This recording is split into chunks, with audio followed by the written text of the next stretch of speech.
आज वॅक्सिनेशनचा second day होता आणि सात्विकला चालता नव्हतं येत म्हणून मी वॉकर काढलेलं होतं. मला असं वाटलं की वॉकरमध्ये टाकल्याने सात्विक चालायला लागेल आणि अर्ध्या तासाने सात्विक नक्कीच थोडं ट्राय करत होता चालायसाठी. आजच्या दुपारच्या भाजीमध्ये बटाट्याची भाजी आणि चपातीच होती. सुकी भाजी असल्यामुळे चपातीच केलेली होती. देवपूजा आवरून घेतली.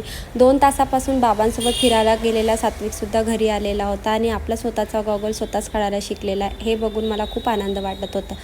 नंतर रात्री आवरल्यानंतर सात्विक बघा चालता नव्हतं येत तरी ट्राय करत होता आणि हसून खेळून राहत होता. त्याला त्रास होत होता तरी.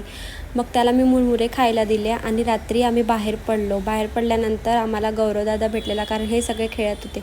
चिकन घ्यायला गेलं होतं पण चिकन घ्यायची इच्छा नव्हती म्हणून अंडेच घेऊन आलो. अंडे होते नाही म्हणून तोपर्यंत सात्विकचा बराच टाईमपास झाला. वर आल्यानंतर त्याला मी आमलेट करून दिला आणि आमच्यासाठी अशा प्रकारे शॉर्टकट भुर्जी केली आणि लगेच मी सात्विकला झोपायला घेतलं.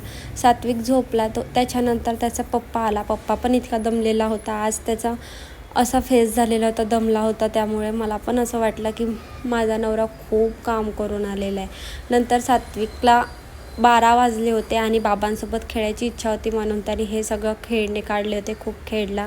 रात्री गाणे लावून दिले. त्यांनी डान्ससुद्धा केला आणि आम्ही पिक्चर बघत होतो. पिक्चर बघता बघता पप्पा इतका स्ट्रीक पिक्चर बघत होता आणि कारण उरी पिक्चर लागलेला होता. नंतर आम्ही रात्रीची राईड केली.